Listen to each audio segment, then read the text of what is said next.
first of all, welcome. Thank you for coming, those of you who made it down to the Capitol. I heard there's an overflow room if there were gonna be other people in the building. I don't know where that is exactly, but. It's at the library, but It's the library. I don't. Oh, don't think it's being used, okay.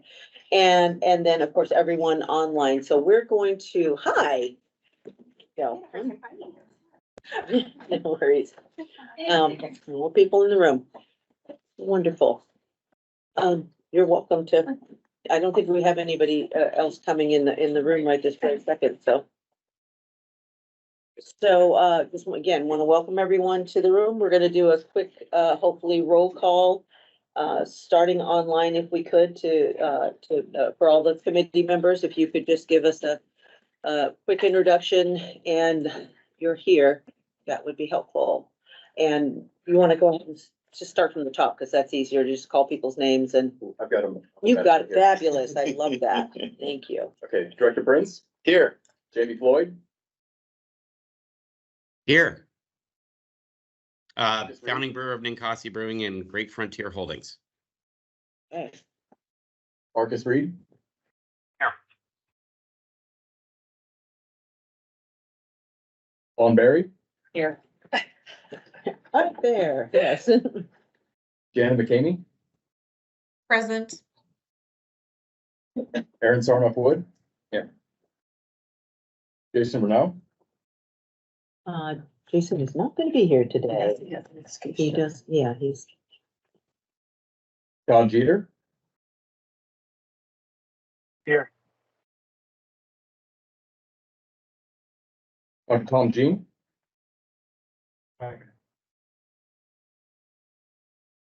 Annalise Stahl? Here. Danelle Romaine? Here. Sarah Lochner? Here. Rob Corbett?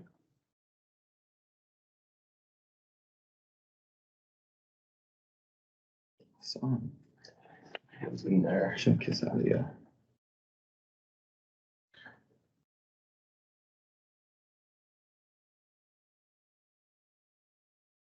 Maybe get home. Come back to him. Okay. Sean Palmer?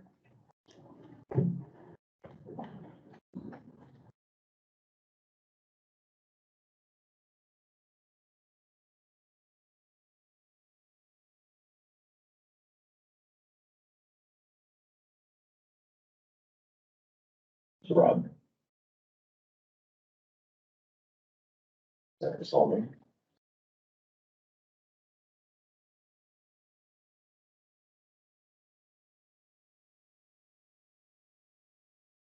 Selena Salazar? No, she's not gonna be here with me. Doug Barrett?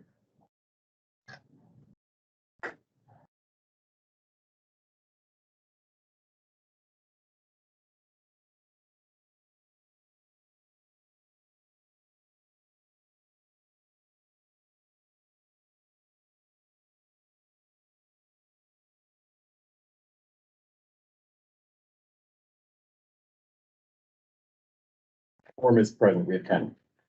Wow, really? Seems kind of small, but okay. Thanks everybody else for showing up. That's pretty fabulous. I know it's a Friday. I know it's literally the third week of session and it's gonna be a little bit difficult sometimes for everyone to show up.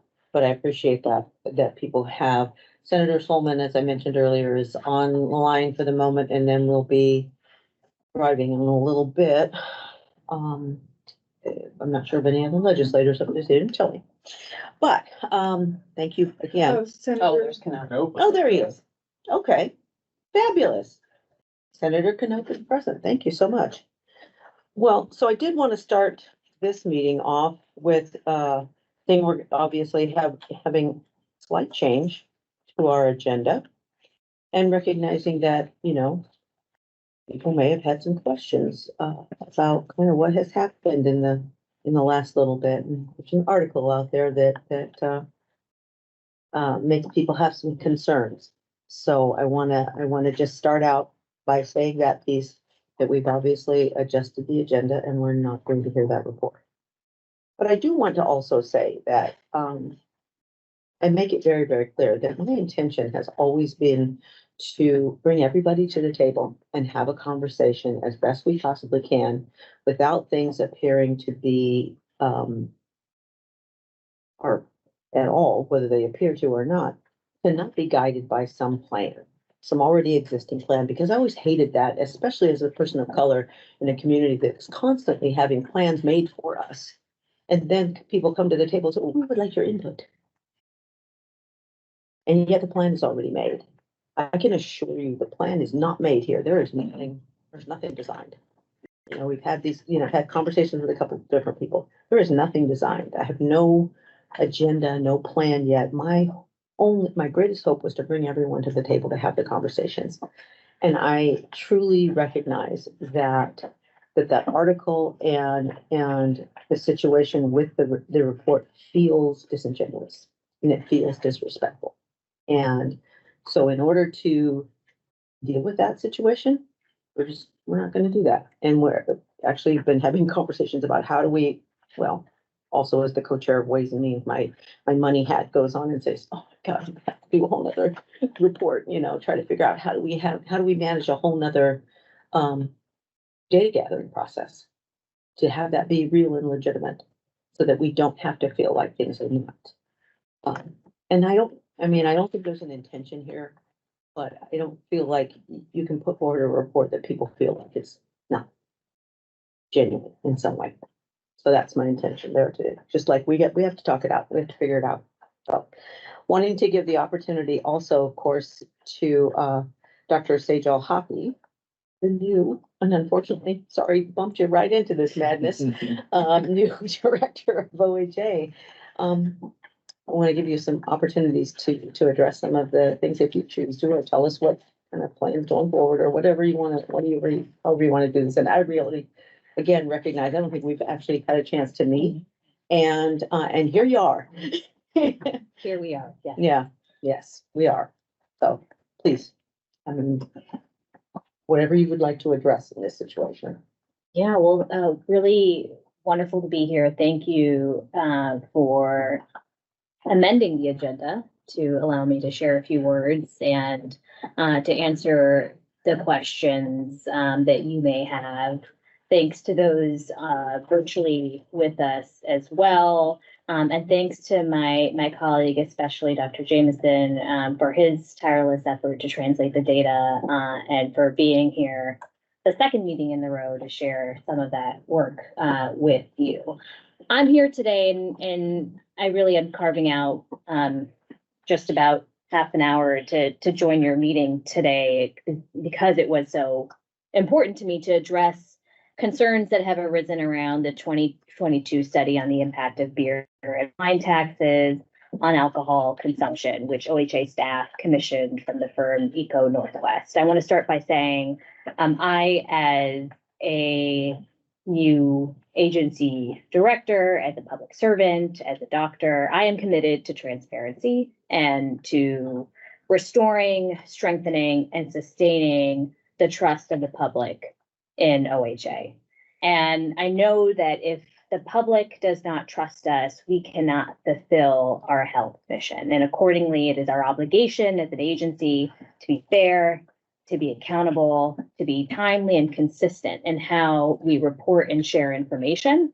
We are stewards of the data and the information we keep, but it does not belong to us. It belongs to the public. And so I want to make sure that I articulate and affirm that commitment to all of you.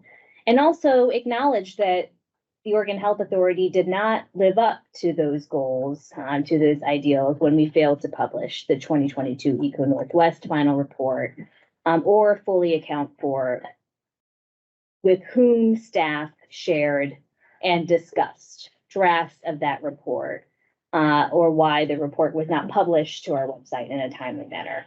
We need to do better. I know we do, and we will. Going forward, I am working with my team and with the broader agency to understand exactly where the breakdowns in communication and reporting occurred, why the initial information that we provided in response to questions about the report was partial and inaccurate, and what changes we need to make within our agency to improve our reporting processes and to ensure complete transparency and accountability to the communities that we serve.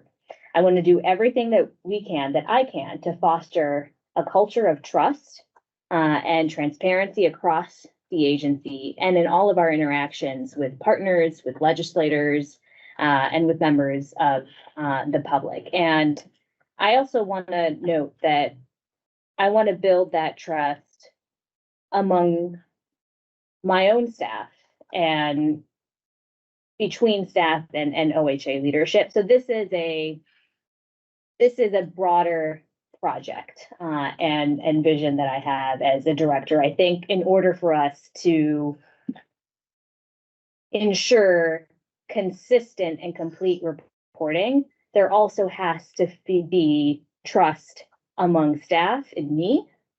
And I need to make sure that they feel sufficiently supported in the work that we're doing. So I want to say that aloud for any OHA staff that may be listening and for my colleagues here listening as well. I know that it's going to take work from all of us, not just from rank and file staff, managers, division directors, but from me as well. And so I want to articulate and affirm that commitment.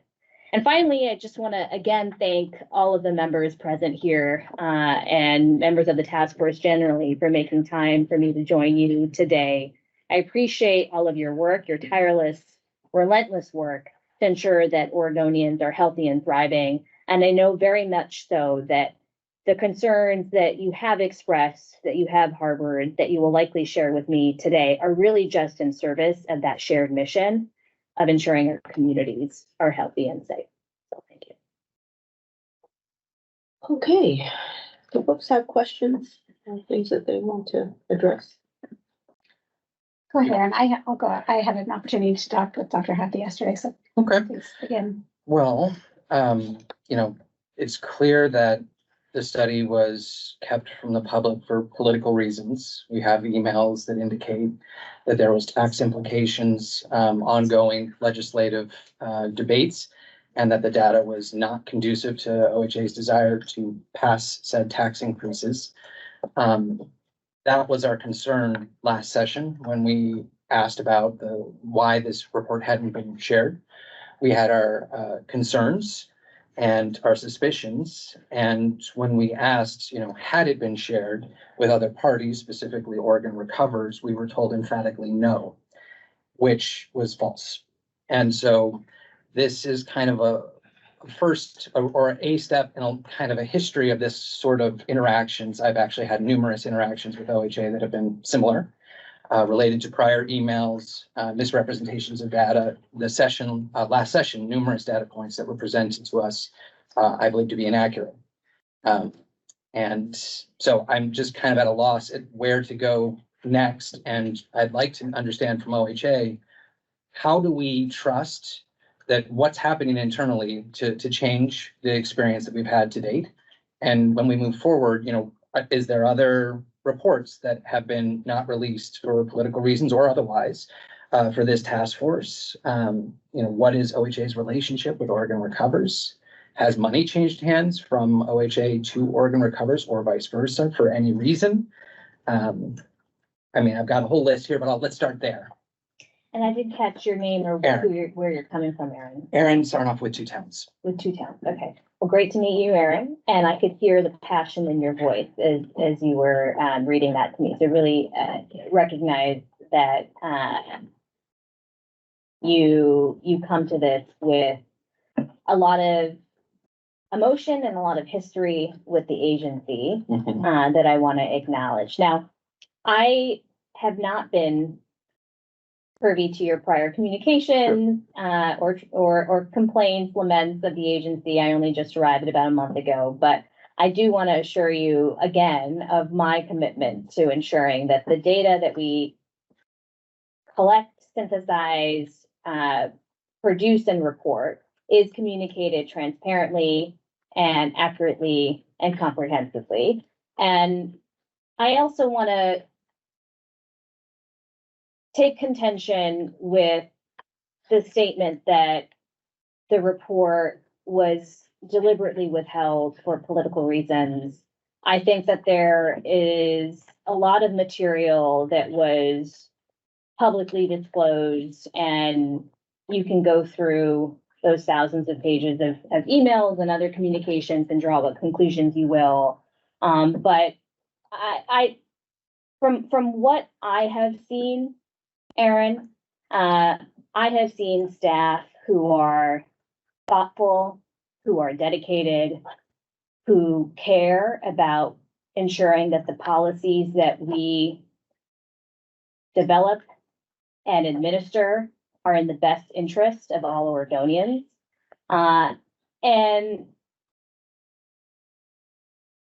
as politicized as health and health policy have become, especially in the last few years, I am heartened by what I have observed to be staff's commitment to that as their North Star. And I apologize if your experience of the agency has not always aligned with that commitment, or rather that vision and that mission that I am again expressing. But I know that that's what I will be centering, and what I will be continuing to support my staff in centering in all the work that we do moving forward. Okay. I appreciate all of that. I would like, though, some explanation as to, I mean, we have an email that literally says, our OHA's alcohol and tax legislative concepts will not be moving forward, and the privatization ballot measure has been withdrawn. This changes the landscape for us significantly. We may now be open to posting the report. I mean, that's pretty definitively talking about political reasoning why the report was not released, and I have numerous other emails that kind of contradict what we've been told. So, Yeah, I think, and you can request this, but I believe in our agency's reply to Sammy from the Oregonian, we provided numerous specific page numbers in which it was clear that the agency did have intent to publish the report. And I could easily retrieve that and read that out to you, but I don't want to litigate specific emails. That's not what I'm here to do. No, I'm not trying to do that with you either, but it is obvious that you had a meeting with Mike Marshall. I did not have a No, meeting not with Mike. No, OHA had a meeting with Mike Marshall. He provided feedback that he was uncomfortable or did not like the results of the Eco Northwest report, and you said, thank you. And I did not. I appreciate that. Details matter, Aaron, so, as this public disclosure has made clear. Indeed, but it does say, I met with Mike Marshall, gave him an overview. He had concerns, therefore we're in no rush to push this report out. I mean, it's pretty definitive there. I would not call that definitive, but what I will say is that just like you, I have questions about the process Sure. that was followed, and the circumstances surrounding the report's development, and untimely release. And I am looking into that with my leadership team and with the staff to ensure that everyone is aware of my expectations around transparency, and similarly to determine whether we need a better policy as an agency to guide how reports are reviewed, with whom they are shared, and on what basis, on what timeline rather, they are released. And so that work is important. That work has been revealed to be even more urgent and imperative in the wake of this incident. And it's work that our team is committed to. Okay, in that vein, is there other research that would be helpful to this conversation that has not been made public for any reason whatsoever that you're aware of? Well, thank you for asking. I'm going to defer to my colleague, Dean Jameson, who is far more fluent and expert than I on all things alcohol, wine, beer taxes, and their impact on consumption and public health. I know that originally there was time in the agenda for him to share more of that data with you. But I think that I will say we are not only willing, but eager to serve as a partner with you and with the public in helping ensure broad understanding of the available literature and what it means for public policy and what it means for mitigating the harms of excess alcohol consumption, especially among our most vulnerable communities. Dean is especially well versed in that, and we would be happy to have a conversation with you and any others at any time to share what we know. Dean, did you want to add anything to that? I don't have any reports per se that are coming out. The new behavioral risk factor surveillance survey data that comes out every year is in final data cleaning. So we'll have another year of survey data on behaviors that should be coming out soon. We do have some interviews, informant interviews with Oregonians from around the state about views and impact of alcohol that is being compiled that can help inform our discussion about alcohol's differential impact in different communities and to different people, because we feel that not everyone's voice comes out in a survey question. So we have that coming as well. There is an update to the alcohol attributable deaths that comes out every year. We anticipate some updates in the methodology. And so we will go back and redo that data when that comes out, but those are the only things I know that are pending. Ashley. Yes, hi everyone, Ashley Bergstrom. We do have the SUD, the Substance Use Disorder Financial Analysis. We have a draft that will be available soon as well. We'd love to get to your committee. Thank you. That's the Yeah. inventory. That's the inventory, yes. Dr. Hathi, I'd just like to say I really appreciate you sitting down with us yesterday and addressing this right away. And I do believe you are committed to making changes moving forward, and I hope that we can be part of that. I expressed to you yesterday, I am still concerned that there may be existing staff at OHA who worked on this Eco Northwest report, who might have worked on other reports that we don't know about, who could still be influencing alcohol policy in a way that isn't objective. And so I hope that as part of your processes, that I know you cannot discuss in a public way, that is part of the process to make these changes that you've talked about moving forward. And I hope that we can be part of alcohol policy within OHA moving forward, because I don't think this has to be a battle between public health and the alcohol sector. I agree. I hope that one of the reasons we're all here is to figure out solutions and not be fighting about things. And so I hope that we can be partners in that moving forward. But I think the first part is making sure that change is made so we can get to that place where we all have trust in each other again. And that is my goal. And I appreciate your saying that. I too agree with you, as I shared yesterday, that we can move past this and we can, this can be an opportunity, a watershed moment to even further strengthen our partnership. And that starts, of course, with us doing some introspection as an agency and evaluation to determine how we can strengthen our reporting processes, how we can ensure that staff are appropriately trained and aware and supported in conducting these reviews in a timely manner.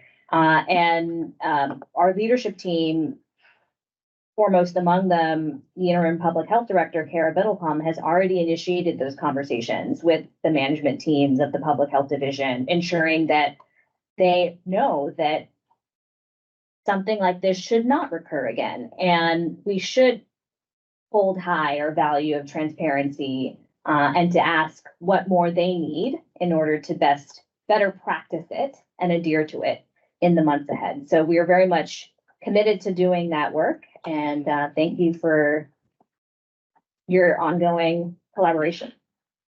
Well, and I would just echo, thank you for meeting with us. I mean, I think we always forget how big OHA is. I mean, it's a massive organization. And so I think for us on the ground, part of the challenge is knowing that people that we are having disagreements with in the policy front are engaged in kind of development of the information that's coming out from OHA.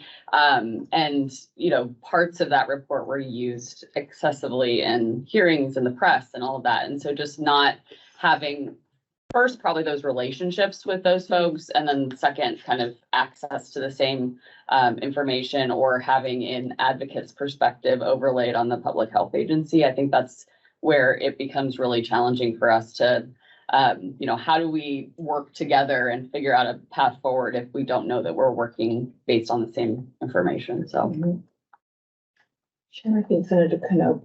Oh, Senator Canope. Are you? Yeah, thank you, Madam Chair. Director, I think it's important, though, as we have this discussion and want to move forward, OHA does not have a stellar reputation, and I think you are brought in to help change that. So my concern is I don't know how we move forward, though, without accountability.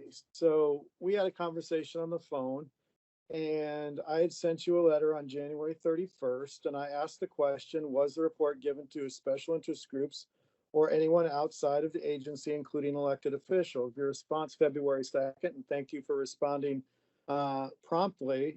You said it was not shared more broadly within OHA or with any other partners or special interests prior to its posting. So someone lied to you for you to make that statement, because that statement is obviously false. So there needs to be some accountability for the people who gave you that information. And that's really what I'm interested in making sure that this doesn't happen again. And I think it's admirable that you want to support your staff, but as legislators, we have to rely on the information that that you are giving and that your staff is giving, and clearly that was not accurate information. And so, as I told you, we can't just let this go and just look the other way when something like this happens. And as I said, I think you are brought into the agency for a reason. And it is my hope that you will be able to change the direction of the agency and bring more credibility to it. But that also involves accountability. Thank you, Senator Canope, and I thank you for taking my call earlier this week when I reached out to share that this new information had come to me. And I hope you understood that overture from me as a down payment on my earlier promise to you to be truthful and transparent and proactively communicative. I assured you when we first connected, Senator Canope, last month, that I would be transparent with you, even and including when unfavorable to the agency. And so when that new information reached me, I reached out to you. And so I hope you recognize that, Senator. But I agree with you that rebuilding trust, it requires transparency, it requires a sense of belonging, and that's where support to the staff also comes into play, and it requires accountability. And so I'm happy to continue the conversation, look forward to continuing the conversation with you, Senator, and with your colleagues about what accountability should look like and could look like at OHA. I'm thinking intentionally about that and would welcome your ideas. Well, I appreciate that. I'm not sure if he has his hand up again. Yeah, go ahead, Senator. Yeah, Director, I appreciate that. And, you know, we obviously want to be helpful. We want an agency that is working, you know, I think working for the people of Oregon. And it is the legislature's job to make sure that the executive branch is being held accountable. And so when we have situations develop like this, I think they, you know, I think they need to be dealt with. And I'm not seeing the accountability piece right now. And so that's why I'm continuing to question. And I appreciate that you shared new information that you had, but I'm concerned about the information that you were given in the first place and why you were given that information. Because quite frankly, it doesn't make you or the agency look good. And that concerns me. And so you know, I will want to continue to work with you and the agency to make sure that we're getting the right information and that you're accomplishing the mission for of the agency for the people of Oregon. Thank you. I appreciate that offer of support and affirmation of support, Senator. And it concerns me too. It deeply concerns me, which is why I'm looking into, was there something I said that was unclear, or was there something lost in communication? Why is it that was not known, acknowledged, or communicated when we first inquired about it weeks ago? Where was the gap? I'm also interested in better understanding that. And I think that the first step to accountability is shared understanding among all the parties involved. And we've already begun those conversations to identify where are the chinks in those conduits of communication, such that should similar such requests be conveyed in the future, how can I have confidence in the information that is received? How can you have confidence similarly in the information that we transmit? Because we won't be able to function as an agency unless we are assured of the integrity of the information that we're putting out there. So that is very much a concern and a priority for me. And I think part of accountability, again, is ensuring we have the right processes in place, and if they're not in place, instituting them. Better oversee reporting and information sharing within the agency. And so that's what we are committed to working on. Thank you. Thank you. Any other questions or comments that people want to make prior to, we actually are going to move on to, well, I keep hearing Jameson, but I'm. Dr. Slidlinger, yes. Is it? I was like, wait a minute. I have a Sometimes I like to colleague, go incognito. I have a colleague named Dean Jameson in back of Jersey. I was like, that's Dr. Slidlinger. My apologies. Thank you. So I also just want to say, another question, sorry, Jenna. Thank you so much for the opportunity, Dr. Hathi, to talk with our industry yesterday a bit as well. You know, I don't want to repeat everything that's been said here, but I do want to underscore the importance of that accountability piece and the transparency and faith in the agency. That is critically important and something that is in question at the moment. So I think your stepping into this leadership role at this time is really important to set a new culture going forward and to reinstill that trust, and also to broaden the stakeholder community that OHA is working with. We, you know, as the wine industry, I'm the executive director of the Oregon Wine Growers Association, would be happy to be working together on solutions, you know, that don't vilify certain sectors, working towards, you know, communication around moderation and other prevention, etc. But we need a seat at that table as well. And so we are looking forward to working more proactively with OHA and come at that, you know, very openly. So we hope that your team will take us up on that.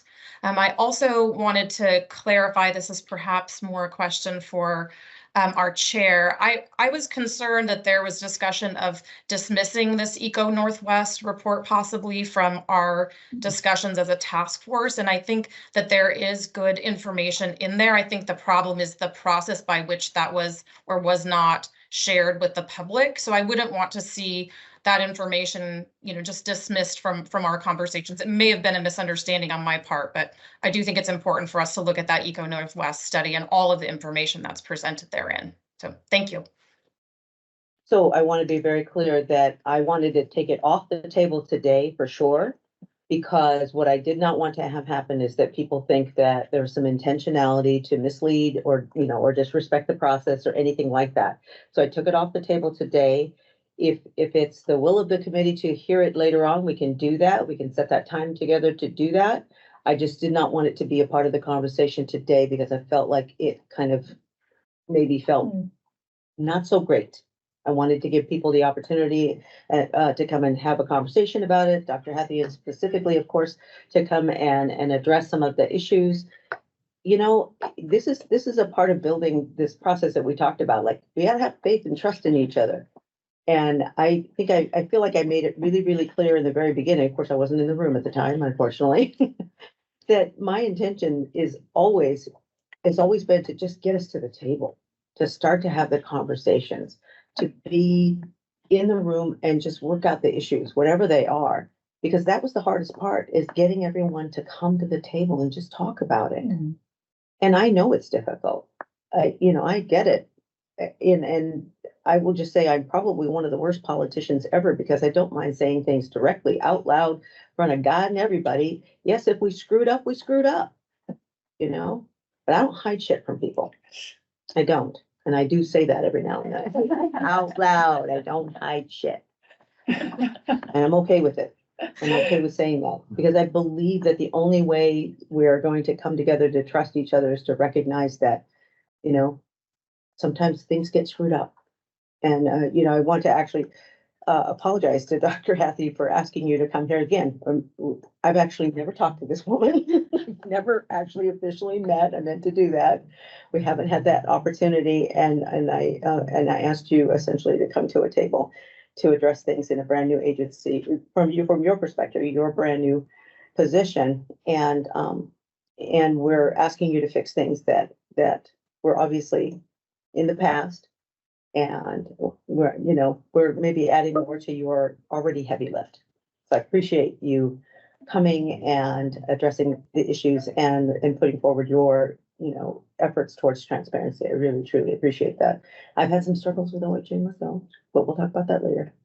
Well, thank you for saying that, and thank you for the empathy in those words. I will say I'm more than happy to be here and wanted to be here, and had conveyed to my team the question of whether it was okay for me to join this meeting, because I thought it would be important to address, especially this group in this setting, in this way, on this timeline. If only because of how central this mission of building trust and increasing transparency is to my tenure and my conception of what it will take to be successful in this role for anyone, and especially for someone new to this agency and new to the state. And so figuring out what it takes to restore that and improve accountability is not only critical, it's essential to me. And showing up in this space, acknowledging that we didn't live up to our values, but hey, we're going to work on it. And we thank you for your criticism, for your counsel, and for your partnership along the way, is really just part and parcel of that broader vision around rebuilding trust and transparency. Thank you. I appreciate that. Folks, Jamie is next up, but before you, Jamie, my apologies. I am being called down to the legislative fiscal office. The budget. So you want me to go, right? Actually, Yeah, maybe right. yeah, yes. I don't know if you need to designate someone. I was at some thinking about moment, that, yes. Just to kind of, because I believe, Dr. Seidlinger will go over Yes. his report Yes, and we'll have questions, so we'll probably still be here. it's very possible, yes, indeed, that you will still be here. Can I, Senator, Solman is probably leaving pretty soon, I'm assuming. Can I call upon you? I would be happy Thank to you do so that. much if you would just continue to chair the meeting. Someone need to second the motion? Let's see What if was someone say? Senator Senator Solomon- Solomon? I'm happy to do whatever, if you need Okay. me, but it sounds like you may have, I don't know if you have. No, I can if come you're down to where you're available. at. If Oh, you good. could, Yeah. that would That'd be be great. so great. I'm so sorry, Senator Solomon. I know you were trying to leave. Okay. But if you could, I'm being called down to LFO, so I have to go. Yep, so. See if we can get you out of. Thank you If so you want much. to continue about the meeting and then I'll make my way over there, so, After Dr. Seidlinger is gonna go ahead with his presentation now, all right. if you would. So- Oh, I'm sorry, Jamie. I'm sorry, Jamie, if you would. And I come to Oh, yeah. 278, is that correct? Yes, Yes. please. Okay. Yeah. Thanks.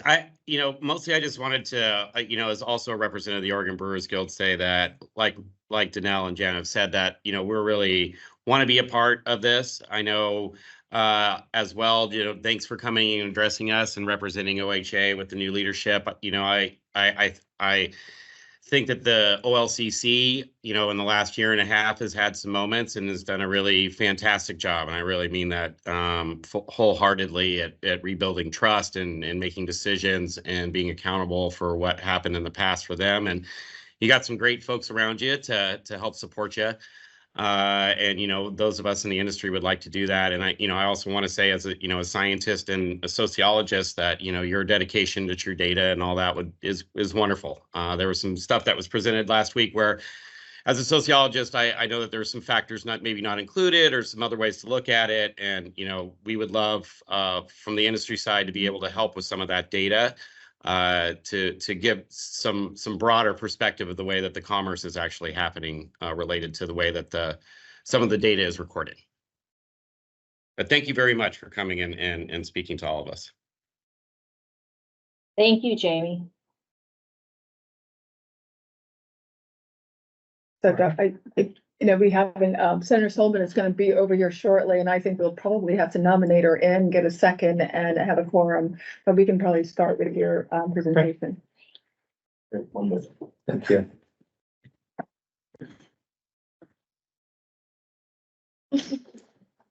So today, my session was labeled Q&A, and you're like, why does it have slides? Well, I have slides, but I really wanted to address, there were several requests for additional data or comparisons that came up and questions about methodology that either I couldn't get into or I didn't know the answer to at the last meeting, or some of these came up in between the meeting. And I think I've touched on all the ones that came in between the meeting as well as then. But that was my goal, was just to try and get those questions answered and then lead off to a broader discussion with surveillance. So next slide. Just know that as we talk about this, if this brings up, you are suffering from alcohol dependence or alcohol disorder, or someone here's some resources you can go to, calling 988 or these couple of websites. So next slide. So our alcohol surveillance system that we do in public health involves multiple systems. We pull data where we can to monitor use of alcohol and impacts of alcohol. There are caveats and limitations to each of those data systems, which is why we've tried to put multiple ones together to see if we can answer questions. And that can give us a really good picture of alcohol use and related harms in Oregon. And these are all methods that our fellow states use, other countries use. These aren't like Oregon specific homegrown surveillance systems. So next slide. There was a lot of questions about per capita consumption and the question of, well, how does Oregon compare to other producer states? And I didn't know. So I'll go into a little bit more on the per capita consumption, knowing that these are representative of per capita consumption. We don't have a way of actually measuring how much people are drinking, and they come from our federal partners. So next slide. This is per capita alcohol consumption across the US from 1935 through 2021. I will say the big drop in the early 80s, I don't know if anyone knows what led to that. My little trivia moment. Yep. So that was when policy started to change to raise the drinking age from 18 to 21. And there was transportation dollars and funding that was tied to that. So as states enacted that and the legal age for purchase of alcohol across states went up, we saw consumption go down. So there we go. That makes a lot of sense. I was wondering that myself. There's your Jeopardy moment. Dr. Yes. What about 1995 when we see that big drop? Like from the peak Right. down? Well, not every state went at once, so there were some states who Okay. went early, and then Department of Transportation dollars were tied to raising, so states went at different times, and so we saw that impact phased in over Okay. years. I was gonna ask, why does the data only go to 2021? Because this is a question that came up last time. Alcohol consumption has just changed so dramatically in the last couple of years, and as evidenced by the OLCC tax collection data, that alcohol consumption is actually down. So why is? It takes some time for the federal government to compile the data. So as you can imagine, this is across 50 states and the District of Columbia. Mhm. Every state has a different system. The attempt is to go to states to get the data based on taxation. If they can't go to states, they will use industry, alcohol industry measures of distribution, which is one more step removed from consumption than the sales. And so they use that across different states, and then different states have different systems in place across beer, cider, wine, and distilled spirits. And so often that data is coming from different sources.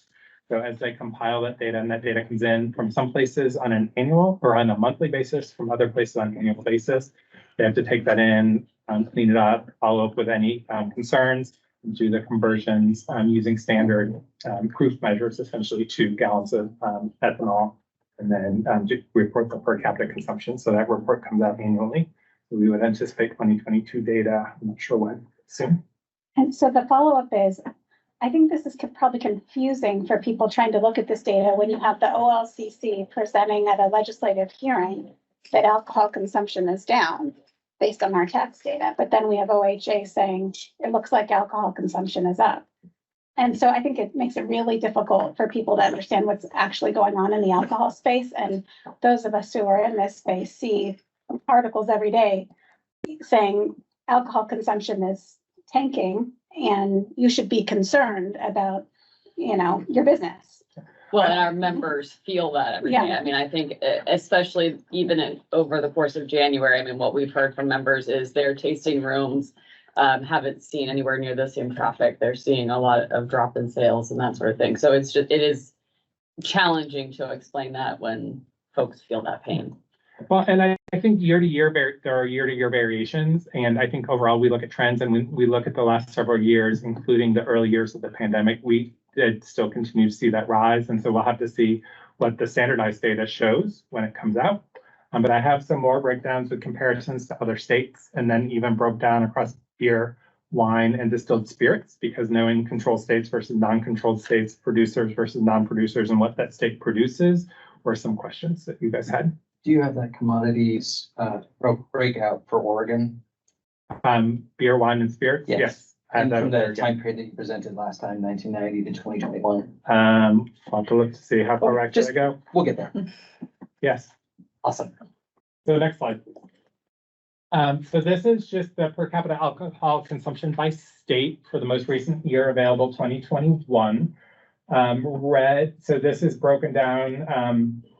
Red are the highest states. So with consumption per capita, this is for individuals 14 and above, knowing that, 14 to 21 should not be drinking, but that in survey data, we know that drinking often starts in adolescence. And so that's what they use as the denominator for per capita consumption.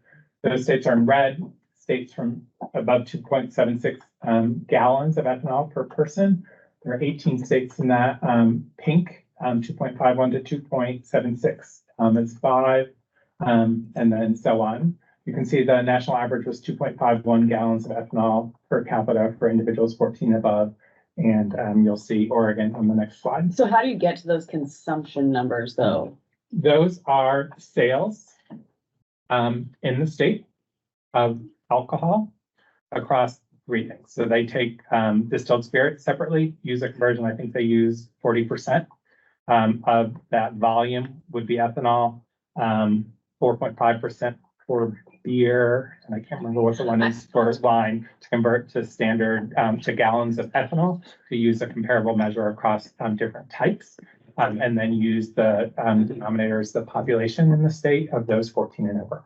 I'm just curious because obviously we do a lot of shipping out of state of Right. wine, so how does it calculate the wine that's going out of state or the beverages that are going? It doesn't, and I think you have to look at that. If you, Right. you asked about other producer states, so California and Washington are neighbors to the north and south, two states that also produce a fair amount of wine and also ship to multiple states, have lower per capita consumptions.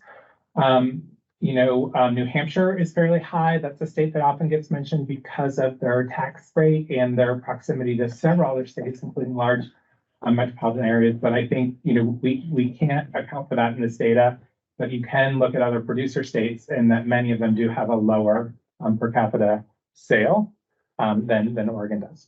And then the data is borne out, and like I said, we don't use one piece of data to look. So then we look at what do people say they're drinking? And so we'll go into that a little more. And then what health concerns are we seeing people die from? And you'll see those all show that Oregon levels are higher than other states. One quick question, the OLCC provided me with, 2021 volume, tax volumes for beer, wine, spirits, and I actually did the same calculation using higher ABV estimates for each of the commodities, well, 40% for liquor, and I believe I went with 5 or 6% for beer and what have you. Any case, and it came to a significantly lower number than this. So again, there might be changes there, but I'm just curious again how that. In the NIAA and NIAAA per capita consumption reports, there's extensive data on their methodology, including how they came to these assumptions and things. And certainly, if you want, we can invite someone from our federal partners to see if they want to talk to, or I invite you to read through those technical documents. There are pages and pages of technical documents about how they use this. So, if you go to the latest report, you will see pages of references there that you can get more information how they can calculate this. But this is a long-standing, I think we have 120 reports, but there's several annual reports that come out that use this methodology. So, next slide. So this is overall per capita, again, 14 and up, reported alcohol consumption based on sales for Oregon and selected states. I chose our producer states to the north and south, our neighbor to the east, and then Tennessee to throw in a distilled spirits state, or state that produces a lot of distilled spirits. And you can see the overall trends back to 1990. Across those states, and Oregon in orange, and how we compare to other states. Next slide. When we break that down into different types of, so these are portions that are represented on that last slide. When we look at the per capita beer consumption, again, using tax revenue and converted to ethanol, we can see those trends with Oregon showing a decrease, as do Idaho and Washington. California and Tennessee showing slight upticks in the last year, but overall has shown the same trend that we've seen over time since 1990. Next slide will be wine. Again, a different pattern with increases across California, Oregon, and Washington, Tennessee, and a decrease across Idaho. No, there's one inaccuracy in the OLCC, well, not inaccuracy, but there's a 1 point something million gallons of wine that's actually hard kombucha. So that is what's causing that big spike in 2021. Is the next largest producer is like 300,000 gallons. Well, in this stat says 2020 at the bottom. It's going beyond 2020 there. This is 2021 data, and Okay. again, from our federal partners, we do not calculate these. These are the ones that come from the taxes that are collected and reported across beer, And again, wine, and distilled spirits. not to quibble, but it doesn't quite align again with the OLCC tax records that show for production, it's possible people are consuming alcohol that wasn't produced here, but the tax records don't, they look pretty flat. Well, again, this isn't consumption per se. This is sales and tax data to estimate consumption. But that should be the same Okay. thing because the OLCC collects the excise tax based on a sale. I think Jamie's trying to say something. Jamie, you trying to say something? Oh, I guess that's my question. Why is the word consumption used if it's actually sales? I guess for me, and I know that's a larger federal thing, but, with in 2021, their whiskey sales went through the roof to brand new collectors. And I guarantee that they didn't drink all of that whiskey. It's just sitting there. And I don't think that they're still buying 100 bottles of whiskey because they already have their collection. So there's just a lot to this that it's hard to say, and it's from a couple of years ago. And so all of us on the industry side know what happened after that moment. So I do appreciate you showing what happened a couple years ago, but they weren't regular times in terms of a lot of, especially direct to consumer commerce. Anyway, go ahead. I mean, I think this is valuable as a comparator to other states, but then I think we got to figure out how to reconcile what the industry is seeing here as we start thinking about public policy, because there is this sort of mismatch between what's happening in other states. So and you all know the data better than I do, but we've got to figure out how to reconcile some of this. And I appreciate this appreciate data. those This is great. conversations. I want to go back to surveillance. No system is perfect. Totally. And so we use different data points. Yep. What do we see as a potential measure of consumption? We use sales, that's standard. What do we see in behavior? So what do people report to us that they do? We know that's an imperfect measure, and you'll see when we talk about that, people aren't honest. They tend to underreport their behaviors. But we use that as a measure, so we can see, okay, what's an estimate of what is being sold that people are using? How are they reporting using it? And then what are the consequences? And so I only have the death data here. We could pull other health data as well. But I think we look at different data points across surveillance to tell a story.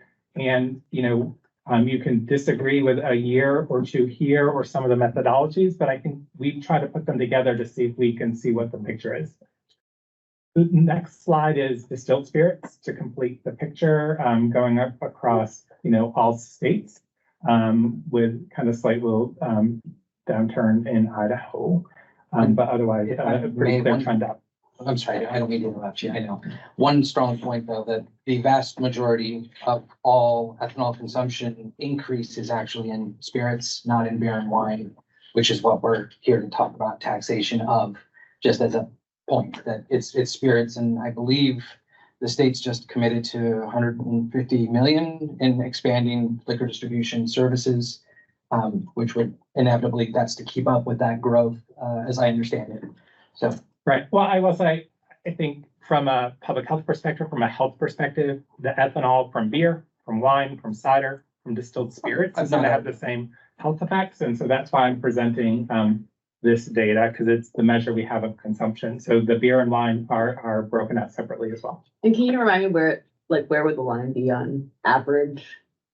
I don't have in front of me the average for the United States. Across each spirit for all, it's 2.51 gallons.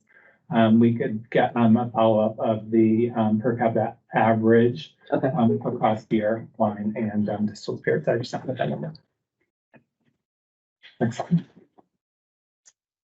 So going to the opposite end of the spectrum, talking about mortality or death from alcohol, we talk about alcohol attributable deaths. And that includes two different categories. Alcohol-induced deaths. These are deaths that are 100% attributable to alcohol. They may be ethanol poisoning. It may be alcoholic cirrhosis. And then we talk about alcohol-related deaths. And this is a fraction of each cause is attributable to alcohol.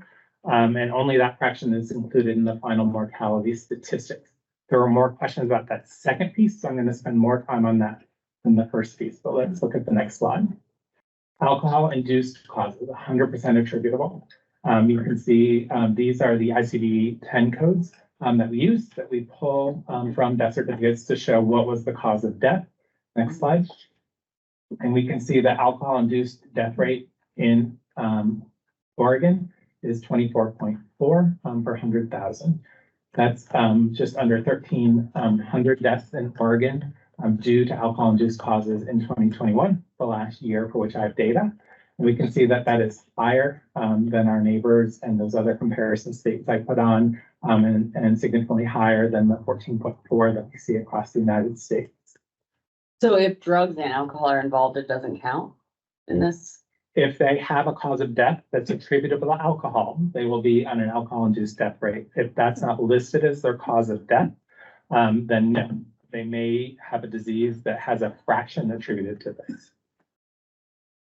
So, sorry, I just want to make sure I understand. So if someone has on their death certificate both, so if it's because they had alcohol and drugs in their system and something happened, how does that get depends on how their cause of death was coded.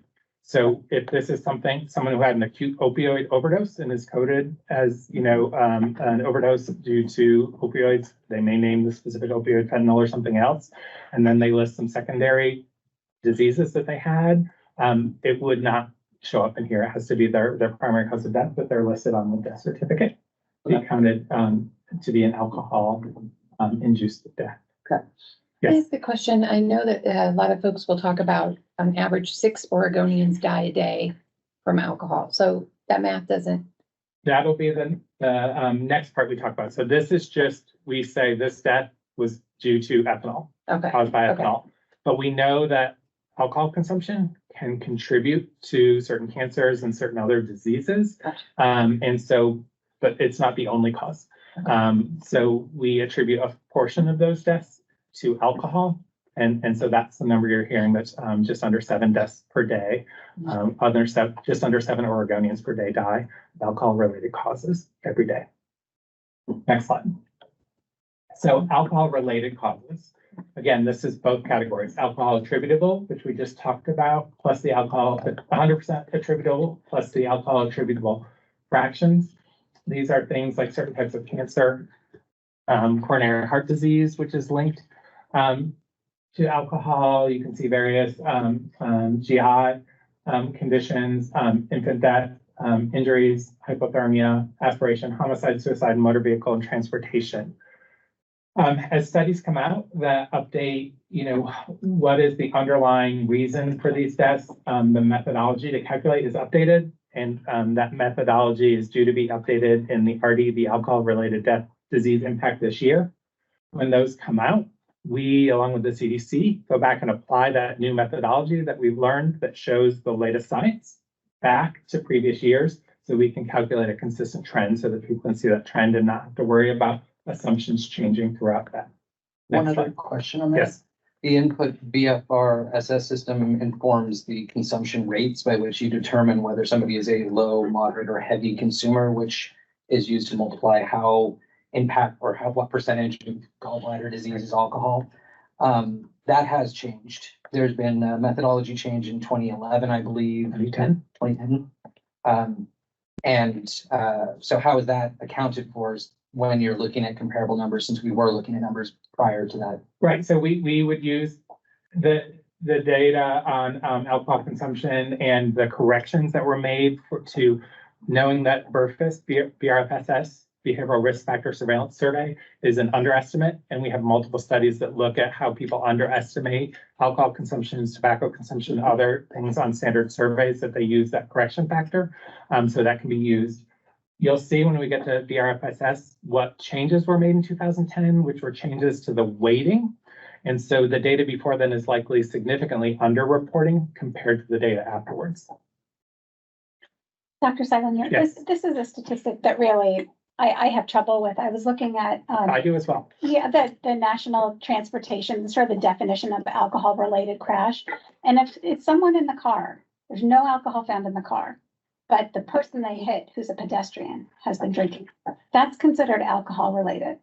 That's unfair to this sector to say that's alcohol-related, and then it turns into a statistic that a If an legislator hears. intoxicated person is in the road and gets hit by a car, a portion of that death would be attributable to alcohol. Would they have been in the street and been hit by a car if they were not intoxicated? Likely not. But if a person in the car who's not Absolutely. driving is intoxicated, that gets counted as Yeah, well. I mean, it's right. not. Exactly, Yeah. it's a stretch, it's a stretch. How is that a stretch if you are riding with an intoxicated driver and are killed, The passenger's intoxicated, not the driver. Or, right? So the passenger died in the motor accident and the driver was sober. Constant. I'd have to look at what percentage, if any of the passengers, death would be counted if there's not any intoxicants in the driver or other reasons. It says if there's any alcohol anywhere, not just the driver, that it's counted as a transportation crash. So that's why, and you Well, I wonder think what- if there's alcohol in the car Mhm. and there's evidence of drinking in the car, a portion of those get counted. uh, But yeah, we'd have to get back Yeah. to look at that. I mean, similarly with cancer, But- what doesn't cause cancer these days? Sugar causes Right, cancer. which is why Lactose none causes of these cancers are up there as 100%. But we can learn a lot by studying hundreds of thousands of people who die of cancer and what were the contributing risk factors, and attribute a portion of those to alcohol, because we know it comes across study after study and is repeated across the research. Okay, I will just say, from my opinion, it's overused in terms of an advocacy tool that is not directly attributable to alcohol, and used in presentations to legislators and others that take it as the definition of alcohol induced, when really it's very tangentially related. I will say, whether it's 4 Oregonians per day who die from alcohol or close to 7 Oregonians per day, for me, as preventable causes of death, those are both far too high as a public health position. Right, and just say it's very hard to live in the world and not do anything that doesn't induce cancer or. Correct. I mean, Taking cancer off the table, I still think, you know, 4 deaths per day that are directly attributable to consumption of alcohol is a number that's far too high, knowing that we could prevent those, most of those I deaths. think to Danelle's point, we obviously agree with that. It's just a larger number is regularly used as a fact and is used by advocacy groups to try to bolster the conversation, which I think that's the complaint. But alcohol is a contributing factor to those deaths, and that's why we don't count for full death, because that would be disingenuous. But we know that it is a factor in those deaths. Can I ask just a clarifying, when you're looking at this is this like a national standard so it's not an Oregon looking at this, here's the national and this is the way that it's figured out. The alcohol-related death index is done by the CDC. They publish the results state by state in 5-year buckets. We use the same methodology to give annual numbers here in Oregon, because that presents a more complete picture for Oregonians. I might add, again, I'm not an epidemiologist, I don't have experience, but the RD tool from the CDC does specifically say that it is not to be used for trending deaths, but that is an improper use of the RD tool. So you may have solved for that methodology issue, but that is a disclaimer on the CDC website that you can't say, a 1990 rate compared to 2020 date. I put them on there so you can see over time what's happening. I'm happy to focus on the most recent years because that's the most recent data we have, and that says 2,500 Oregonians died from alcohol attributable deaths. So we can just focus on that one number and not look at the trends. Next slide, please. So we use the most up-to-date version of the RD tool. Again, this will be changing later this year, and we will go back and apply those changes. When it's updated, we apply that to previous years of data, and we work continuously to improve those methods, which is why we use the new RD data and apply back when we learn more about the deaths caused by alcohol. Next slide. This is the most recent changes. I told you someone asked about changes, and I said there weren't substantive changes to the last version, and these are the summary of the recent changes. All of them are listed out in this announcement, as well as previous changes, but the self-reported alcohol use from Burfus was adjusted to account for the underreporting that we know people do. Updated attributable fractions for motor vehicle crashes based on fatality accident reporting system data over the last, or over the 5 years from 2015 to 2019. Attributable fractions for esophageal varices, that's blood vessels at the bottom of the esophagus that can expand and cause bleeding. Portal hypertension, based on new mortality data and the underlying causes for those, and switched our population estimates to Census Bureau population estimates because NCHS, the National Center for Health Statistics, no longer provides the race groupings that we need to look at differential impacts across races, that we switched to the NCHS population estimates and use those going backwards. Well, and when I looked at the esophageal cancer side of it, they actually attributed all of those deaths, I think, to alcohol when it also said that they were largely attributed to cigarettes. So I was trying to understand how that. Again, I'd have to look into esophageal cancer. This is about esophageal varices, and I know they adjusted the proportion there. I don't know the proportion precisely, but that's one of the 2 diseases that was changed. Okay, I see what you're saying. Got it. Next slide. So this is the alcohol-related death rates, taking those alcohol-induced and alcohol-attributed fractions. The latest number in 2020 was 51 deaths per 100,000 people. representing about 2,536 Oregonians, and that's where the 6% number comes. So is that the was the other number 2021? They're all 2020 for the deaths, I believe. I think it was 2021. Yeah, I think it was. That's the death certificate number. These are from review of death certificates. Yes. 1,200 Well, these are something, I thought, so death that's- certificates combined with the RD method, right? All from death certificates, yes. Well, yes, but there's the 100% attributable and the RD estimates added together to get to this figure, correct? Correct. Right. And I think, not, this is stupid, but your website has it at 50.5, but I think that matters. So next slide. So this is how they break down. Those 100% attributable are about 45% of the deaths in 2020. And the attributable fractions equal a total of 1,399. And we add those together to determine alcohol-related deaths for Oregon residents. Next slide. So there are questions about methodology and trending for binge and heavy drinking. So next slides, we're going to focus on behavioral risk factor surveillance survey methodology. In 2011, this is where your number came from, CDC implemented new weighting methodology. Oregon was aware of this methodology and implemented it in 2010 to try and get a sample that better represented Oregon. It reduces the potential for bias and increases representativeness. Of note, you'll see some of our numbers year to year will differ. If I'm giving you a comparison to other states, the number might be slightly different than I'm just presenting Oregon data. We do a core sample for the CDC. Every state does, and that's what the CDC reports. So you can look at some comparisons across states. In addition, in Oregon, we oversample and sample additional about 4,000 to 4,500 people per year to make sure that we are getting a more accurate picture using our behavioral risk factor surveillance survey. So we have more people counted in all the state data that's presented. I apologize, the 2010 is where my vertical line should have been last time, but when we resized all the graphs on the pictures, we didn't move our horizontal line, so it showed up in 2013. Next slide.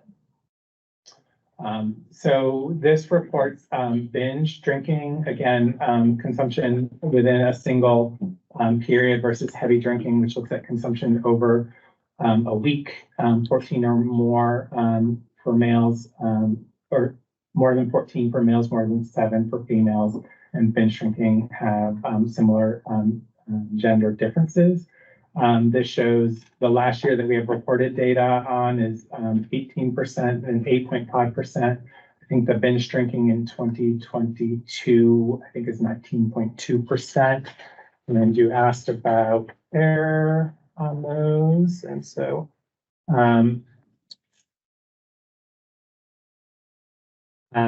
in Oregon, again, binge drink, this is on the next slide. So, I have the error bars for this. I do in other notes, but there are error ranges that can show the trend. And from the change in methodology to now, there appears to be a slight uptrend overall in heavy drinking in Oregon. Next slide. So this is a comparison. You'll see those prevalences are slightly different because it uses a smaller sample for Oregon and for most states. This is the prevalence of binge drinking amongst adults 18 and over of the RFSS. You'll see Oregon and Washington are similar colors with higher rates reported than in California. The confidence level for Oregon at 17.2%. It ranges from about 15.9 to 18.5%. In Washington, 16.1% with a confidence range 15.2 to 17. In California is 15.5 with a confidence interval from 14.3 to 16.8. For completeness, I'll give you Idaho and Tennessee since I showed you those on apparent consumption, and those are both 15.1 in Idaho and 15.5 in Tennessee. Hey, quick question here. I'm seeing the blue states, the central states, all were lower consumption states earlier in your presentation. Is that just they don't drink much, but when they do drink, they get after it? Is that kind of the... That would be what the data points to. And again, this is why we look at multiple systems. So in apparent consumption data per capita, we don't take into account who's drinking it, 14 and over, gives you one piece of the puzzle. Reports of heavy and binge drinking give you another piece. This one is just binge drinking. And remember, heavy drinking, we would also include any use by pregnant women or those under the age of 21. But I give you different parts of the picture, as does our alcohol deaths, both the attributable deaths or the induced deaths, as well as the attributable fractions. Give you a different part of the picture, and all show that Oregon seems to have more consumption, heavier or higher rates of heavy and binge drinking, and higher rates of death, both the induced deaths as well as the attributable death or the total deaths, including the attributable deaths. When you say higher binge drinking, you mean moderate, middle of the road? This is prevalence of binge drinking. So this is what, 2 or more. As I recall from the NSDUH surveys were national average.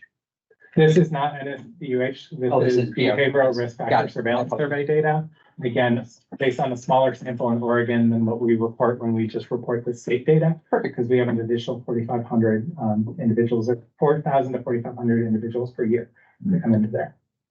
Can I ask, I'm so sorry, can you tell me about the behavioral risk factor surveillance system?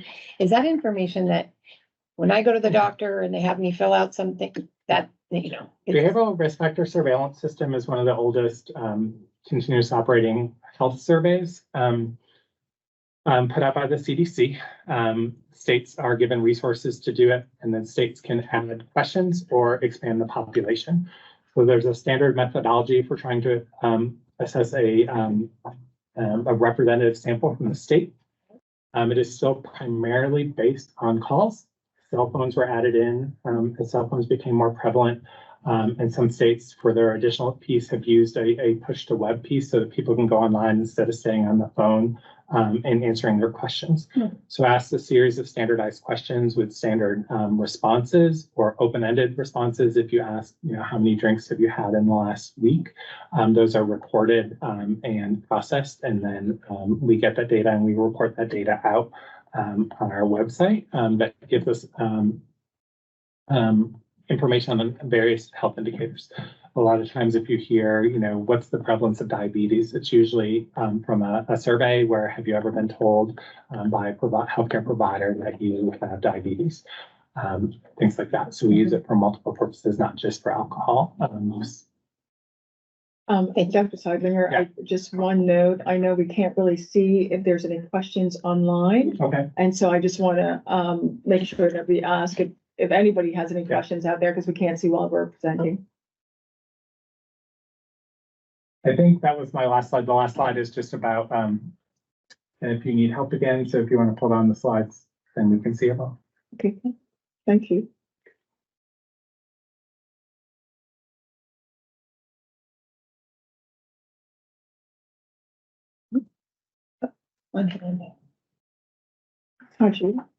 Todd, have a question, Todd? Yeah, I'm curious if there is available data to support estimates or real numbers to sort of show the alcohol related cost increase to the medical, legal, and child welfare systems. So I will say I presented some of the overall economic data. This did come from the Econ Northwest report and the preliminary report. Last time, the overall cost, and that is on the our public health website, is cost overall across systems is about $4.8 billion per year, with the public sector costs representing about 2.6 billion of that. But if we have a presentation from our Econ Northwest colleagues, they can go into more of that, or I can bring back or make sure that we send out the link that shows the breakdown across various sectors, including child welfare and healthcare and other sectors. It's broken out in that report. Thank you. You're welcome.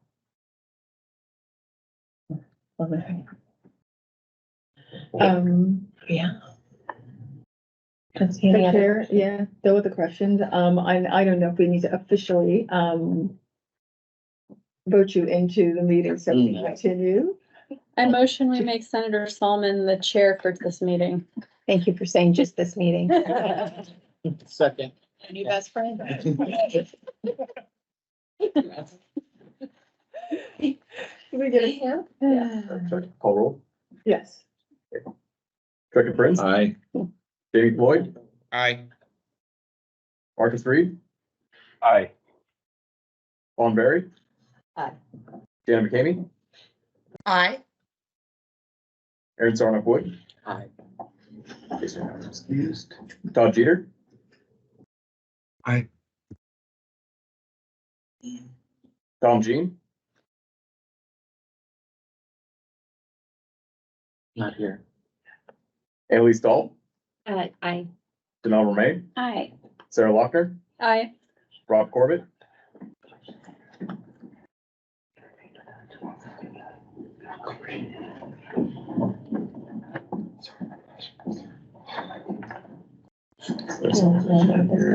Yeah. Doug Barrett.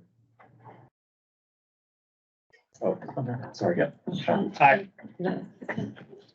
Skip the box. Yeah. Okay.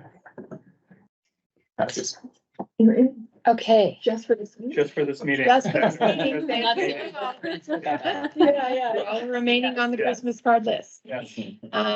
Okay, and then the next is the discussing the work plan. Right, so I think we wanted to discuss the work plan. The chair wanted to discuss the work plan. Of course, he's not here, and I think it's probably better. The chair's here. The chair for the future meeting of the work plan. Yes. Will, I think she would like to be here to go over. She started the meeting sharing that, that's really, really important that she's hearing from what you guys want for the next meeting. And also, we received the questionnaire and she also wanted to go over that, but we want to reserve that for the future meeting. The chair would like to reserve that for the future meeting, so she can be here, the future. Well, this could just be the quickest meeting ever, huh? Yeah, it's actually, an hour and a half. I don't know if there is any additional, information that, we can bring to the Representative Sanchez, so we can be, in repair for the next meeting. Does anybody have any problem with the next meeting date?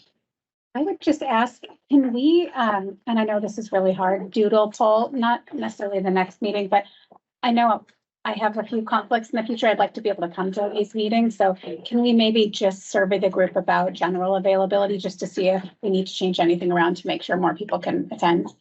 Sure.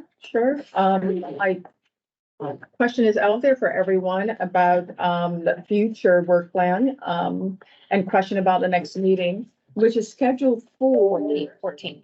March 14th after session, so it gets a little bit easier for everyone as well. I had my hand Hi, up. Jamie. Hi, Sure. I know that I know that I wrote it in my email to some of you at OLCC, but I did want to say that unfortunately I had a travel plan on the 14th. I have a flight that goes to the East Coast, and I'm helping my wife's brother move to the East Coast with his animals in tow on an airplane. It's going to be a wild day. So I'm unable on the 14th, but I echo the words for the doodle part on the rest of it. Currently, it does work for me, but I know for other people that are on the task force that, you know, when I make the trips in person, it's a full day for me. So excited to do all those days, but I'll miss the next one. Thank you. Fabulous. Do we need to remind? I thought you were leaving. Oh, we just voted her in. Yeah. Dang, okay. Rescind it, take it back. You're in. Okay, They're going over the days of the meeting. perfect. Is everybody, for the most part, good? For the next meeting, I believe Jamie was just sharing, Right, that he okay. will not be able to attend. I think you were saying that you understand that not everyone will be Yes. able to attend every meeting. That is correct. But Danelle Romaine was sharing that she would like to attend some of the scheduled meetings for, the industry for their discussion, but there are some conflicts during those days. Okay, And I think for the most part, they can be pushed down or moved up to a date that will accommodate the industry. If Yes, it's just a little poll, yeah. that's totally fine. Okay, thank you. You know, closed session, we can maybe figure out most things, except for if we get closer into the summertime, that's gonna make it much more difficult to shift anything around. So I prefer, if we want to get those spring dates to shift, that's totally fine. Thank you. It looks like. Jana? Oh, yes, I was just gonna mention, that end of March date is during spring break, so that may turn out to be a complication for some, myself included, but if I can't make one, then that's fine, the other dates look good, but if we can do some doodle polling, that might help. I'm sorry, I forget that. My kid is 41. I mean, I can have a 3.5-year-old at the meeting, but it might change the dynamic a bit. Let's do it. Maybe not. Perfect, thank you. Anything else? And on the questionnaire, we were just kind of delaying that we were going to discuss that at the next meeting, considering, the importance of sort of being open with everyone here. Perfect. And Dr. Seidlinger, I think somebody also mentioned, potentially sort of bringing in the industry and then bringing in, OHA or other presentation. But so I'm not sure how we go about discussing that with everyone, but, that wasn't, a suggestion from someone earlier. Right, okay.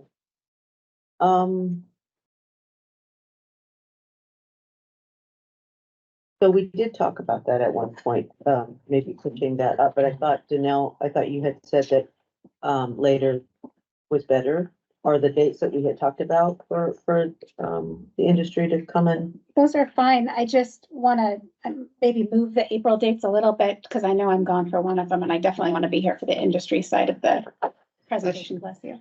So maybe Okay. that's it for my comments. If we could just maybe doodle poll the April dates and then maybe the spring break one too. Okay. Yeah, we can move them up, that's fine. And talking about work plans in the future is great, because my brain can't handle it. Friday afternoon after. Yeah, I'm sorry. Yes. I'm so sorry. Friday afternoons are all we've got, right? You know. Clearly didn't even happen. I know, especially after this week. Yeah, yeah. We're a very rough week.